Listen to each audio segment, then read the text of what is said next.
Assalamualaikum warahmatullahi wabarakatuh. Di video kali ini, kami akan membahas mengenai fenomena menikah untuk menghindari zina. Perlu diketahui, yang namanya zina bukan hanya bersetubuh dengan lawan jenis, namun beragam bentuk zina, seperti halnya zina mata, zina mulut, zina hati, dan lainnya. Dan zina seperti apa yang dimaksud dalam pembahasan ini? Ya, pergaulan bebas adalah pembahasan zina dalam topik sekarang. Remaja sekarang, cara mengekspresikan rasa sukanya ke lawan jenis seringkali terlewat batas. Kebanyakan remaja yang terdampak pergaulan bebas adalah mereka yang kurang mendapat perhatian, perlindungan, ataupun kepedulian dari orang terdekatnya. Alhasil, mereka mencari hal yang hilang tersebut ke orang lain. Niat mencari kenyamanan malah kebablasan zina. Dalam konteks ini, menikah bukan jalan satu-satunya yang dapat ditempuh untuk mengatasi permasalahan ini. Peran keluarga dan kerabat terdekat sangat penting untuk menghindari remaja dari pergaulan bebas. Namun, bagaimana jika keluarga mendukung agar menikah untuk menghindari zina? Apakah boleh seorang menikah semata-mata hanya untuk menghindari zina? Dalam Islam, hukum asal menikah adalah mubah. Boleh menikah bagi mereka yang sudah mampu dan siap baik dari segi fisik, mental, dan finansial. Lalu bagaimana dengan orang yang menikah untuk menghindari zina? Dalam fatwanya Buya Yahya mengatakan bahwa menikah dengan tujuan menghindari zina adalah suatu hal yang sah dan diperbolehkan. Assalamualaikum warahmatullahi wabarakatuh. Saya hamba Allah dari Blitar, izin bertanya Buya. Bolehkah menikah untuk alasan menghindari zina Buya? Baik, antara halal dan haram. Zina adalah haram, maka kalau orang melakukan sesuatu untuk meninggalkan yang haram adalah sebuah kebaikan dan kemuliaan. Jadi sah dan mendapatkan pahala jika ada orang menikah hanya karena ingin menghindarkan keharaman, takut zina, sah. Beliau menegaskan bahwa menikah dengan tujuan meninggalkan hal yang haram seperti zina merupakan perbuatan yang sah dan bahkan bernilai pahala di sisi Allah. Jika seseorang menikah karena takut terjerumus ke dalam perbuatan zina, maka niat itu tidak hanya dibenarkan, tetapi juga bisa menjadi bentuk ibadah yang bernilai tinggi, tergantung tingkatan niat dan keikhlasannya. Para ulama salaf menganjurkan umat Islam untuk memperbanyak niat baik dalam setiap amal, termasuk dalam pernikahan. Mereka menyebutkan bahwa bisa ada hingga 150 niat baik dalam menikah, dan niat saja sudah dinilai oleh Allah, termasuk niat untuk menjaga diri dan anggota badan dari perbuatan dosa. Karena banyaknya niat itu, pahala yang didapat pun bisa sangat besar. Orang-orang yang menikah karena takut zina menunjukkan adanya kesadaran iman.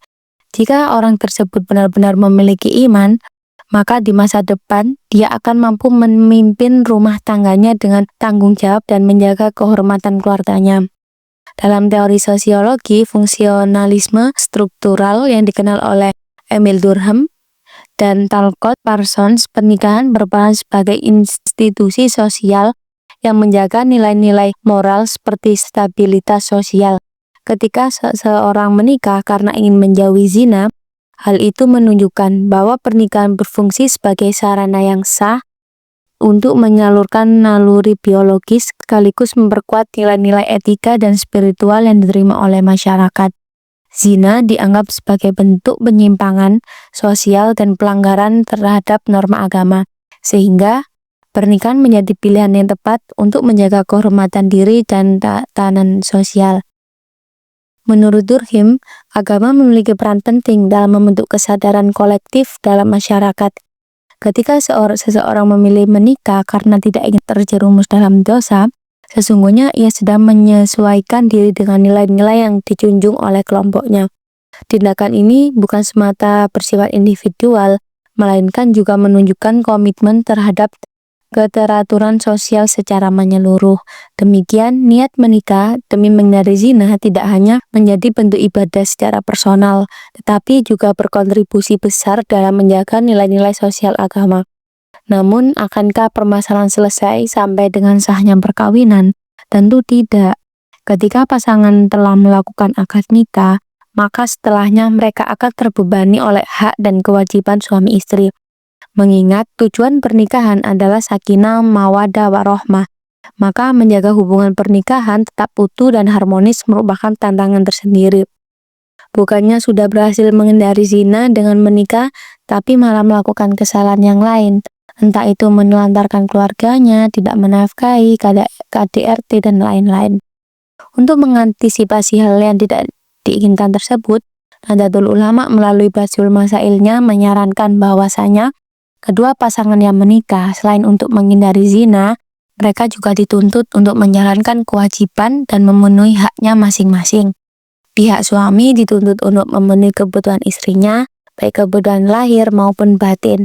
Sedangkan pihak istri juga diwajibkan melayani suaminya dengan sebaik mungkin. Konsekuensi dari adanya akad nikah yang sah bukan hanya halalnya pihak istri untuk dikauli saja, tetapi ada kewajiban lain yang memberikan nafkah kepadanya. Apabila suami tidak memberikan nafkah kepada istrinya, maka istri berhak menuntut nafkah melalui pengadilan mengambilnya dengan paksa dari suaminya. Berangkat dari penjelasan ini, maka jika seseorang laki-laki menikahi seorang perempuan, kemudian tidak memberikan nafkah, maka jelas ia telah melakukan pelanggaran syariat.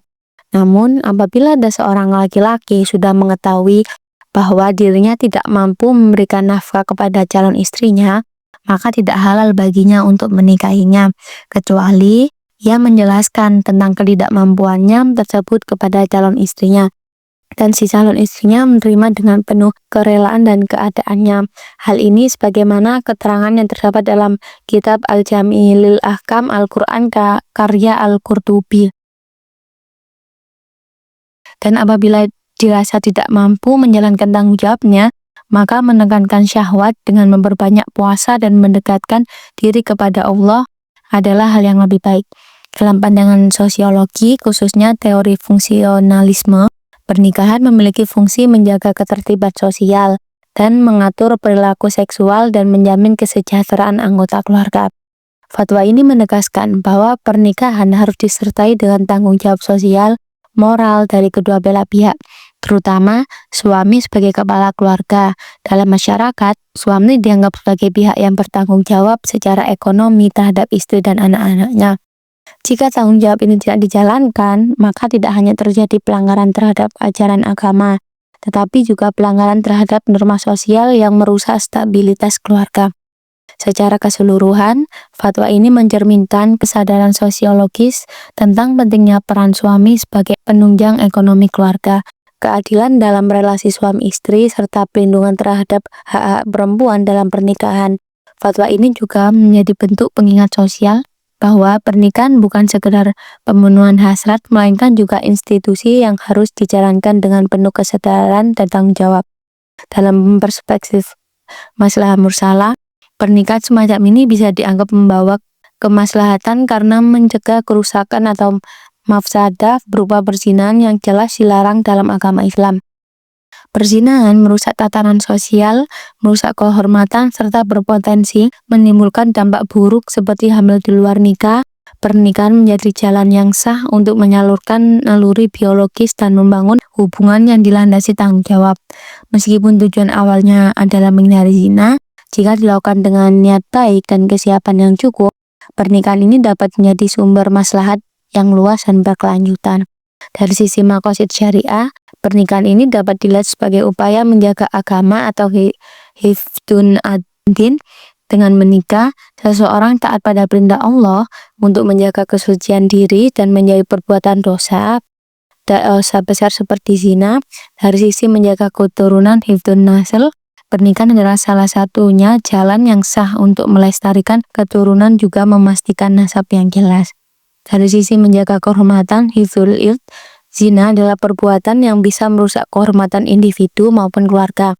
Dengan menikah, seseorang menjaga kesucian diri dan kehormatan pribadinya dari perbuatan zina. Namun, hal yang perlu menjadi catatan adalah bahwa pernikahan bukan hanya sebagai alat legalisasi hubungan seksual, melainkan juga sebagai ikatan tanggung jawab. Oleh karena itu, calon suami atau istri harus memastikan bahwa mereka juga siap untuk menjalankan peran dan kewajiban masing-masing.